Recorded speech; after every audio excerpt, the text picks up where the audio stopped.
کہ بجلی کی بچت کے لیے شام کو 8 بجے دکانیں جو ہیں وہ بند، کاروباری مراکز اور دکانیں بند کر دیے جائیں، اور اس پہ تاجر برادری کی طرف سے بہت ایک ریئیکشن بھی سامنے آیا ہے۔ تو کیا اگر حکومت کو اتنی بچت ہی منظور ہے تو وہ اپنے دفاتر کے اے سی بند کر دیں یا اور کوئی سسٹم جو ہے وہ چلا لیں؟ یہ عوام جو ہے وہ پہلے مہنگائی کے ہاتھوں پریشان ہے، تو کیا اسی پہ یہ بوجھ کیوں ڈالا جاتا ہے کہ جی 8 بجے کاروبار بند کر دیں؟ ایسے ہے بات کہ پاکستان میں کیا پوری دنیا میں توانائی کا بحران آ رہا ہے، اور اس بحران میں پاکستان بھی شامل ہے، چائنا بھی شامل ہے، رشیا بھی شامل ہے، امریکہ بھی شامل ہے، کیونکہ اب آبادی زیادہ ہے اور اس کے لیے کارخانوں کو چلانا ضروری ہے، انڈسٹری کو چلانا ضروری ہے، اور اس کے لیے صاف ظاہر ہے کہ توانائی کی کمی ہے۔ اور میں یہ سمجھتا ہوں کہ یہ واقعی بات ٹھیک ہے کہ 8 بجے تو ٹھیک نہیں ہے، اس میں 1-2 گھنٹے اضافہ کیا جائے، 10 بجے اس کا ٹائم کر لیا جائے۔ اور دوسری بات یہ ہے کہ جو بجلی کی بچت کے حوالے سے بات ہو رہی ہے، تو میں یہ سمجھتا ہوں کہ گورنمنٹ کو آگے بڑھنا چاہیے، جیسے کہ ملک عارف صاحب نے بھی پہلے کہا کہ جو سولر ہے، سولر پلیٹس پہ اور انورٹر پہ اور بیٹریز پہ انہیں ٹیکس فری کرنا چاہیے، اور اس کو عام لوگوں تک اس کو پہنچانا چاہیے، اور گورنمنٹ باقی جو اخراجات کر رہی ہے اس کی بجائے کہ عام لوگوں کو انٹرسٹ فری ان کو یہ سولر سسٹم دے اور وہ ہر بندہ اپنے گھر میں لگائے۔ اور آپ دیکھیں اگر ایک چھوٹا سا بھی گھر ہے،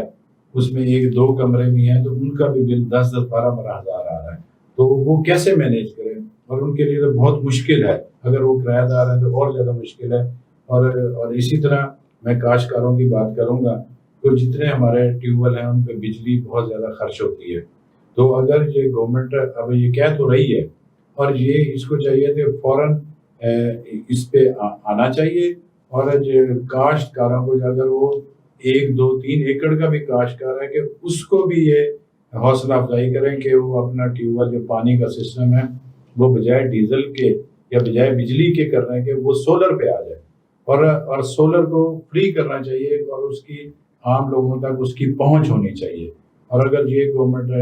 کردار ادا کرے اور سولر کو عام کر دے تو میں یہ سمجھتا ہوں کہ پھر تو اس سلسلے میں کوئی سولر کے بارے میں پالیسی لائی جا رہی ہے، اور میرا خیال ہے کوئی فنڈ بھی رکھے جا رہے ہیں، تو امید کرتے ہیں کہ اس حوالے سے حکومت سوچے گی۔ ملک عارف صاحب، اقتصادی جو محاذ ہے اس پہ حکومت بری طرح ناکام ہو چکی ہے اور بہت اہم شعبہ ہے، تو اس محاذ پر انہیں اپوزیشن کو بھی ساتھ ملانا چاہیے، لیکن ان کے اتحادی بھی ساتھ چھوڑتے جا رہے ہیں۔ بلوچستان عوامی پارٹی جو ہے وہ بجٹ کے اجلاس میں ساتھ نہیں دے رہی اس وقت، تو آپ کیا سمجھتے ہیں کہ جب حکومتی اتحادی ساتھ نہیں ہوں گے تو کیا سلسلہ نکلے گا آگے؟ ان کے اتحادیوں کے بھی اپنے مفادات ہیں، ان کے مطالبات ہوں گے، وہ انڈر گراؤنڈ جو ابھی بات نہیں آ رہے، جب وہ پوری ہو جائیں گے وہ ساتھ آ جائے گی۔ لیکن پہلے ساتھ آئی، پہلے نہیں تھی، پھر آ گئی۔ اسی طرح وہ ایم کے ایم والا شاید بھائی جو ہے نا، بھائی مطالبے منظور ہو گئے، آ گئے، نہیں ہوئے تو پھر شاید۔ لیکن اگر مطالبات جینوئن ہیں کہ اگر ایک صوبے کو اس کا حق نہیں دیا جا رہا، جو وعدے ان سے کیے گئے ہیں ترقیاتی فنڈز کے، اگر وہ نہیں دیے جا رہے تو واقعی یہ بات تو زیادتی والی ہے۔ اس کا بیان یہ ہے کہ پہلے تو کوئی اس طرح کا آڈٹ بھی ہونا چاہیے، وہاں جو فنڈ دیتے ہیں پہاڑوں میں لگتے ہیں، کہاں لگتے ہیں، اس کا بھی آڈٹ ہونا چاہیے۔ لیکن یہ سیاسی طور پر جو ووٹ کا چکر ہوتا ہے، وہ کہاں خرچ ہوا ہے، نہیں خرچ ہوا، اس کا بھی کوئی اس طرح کی اتھارٹی ہونی چاہیے کہ جو بجٹ اتنا دیا جا رہا ہے، پچھلے سالوں کا ریکارڈ اٹھا لیں، 20 کا اٹھا لیں، بجٹ اتنا کیا ہے، خرچ ہوا ہے، کہاں نہیں ہوا، ان کا بھی ہونا چاہیے آڈٹ، ہے نا۔ لیکن یہ ہے کہ یہ ووٹ کا چکر ہوتا ہے، بس وہ ایک دوسرے کو بلیک میل کر کے بس خاموشی اختیار کر لیں۔ چلیں اس سارے معاملے کو ایک طرف رکھتے ہوئے بات پھر انتخابات کی طرف لے آتے ہیں۔ پہلے میں ملک فیاض الحسن بھٹا صاحب سے پوچھتا ہوں کہ وہ عام انتخابات اور جو ملک میں انتخابات کے حوالے سے چاہے مگوئیاں ہیں بات ہے، اس بارے میں ان کا موقف کیا ہے؟ میں یہ سمجھتا ہوں کہ جیسے آپ نے پہلے سوال کیا تھا کہ یہ حالات کب ٹھیک ہوں گے، کب بہتر ہوں گے، اور میں تو یہ سمجھتا ہوں جب تک اس میں مقتدر ادارے جو ہیں انتخابات میں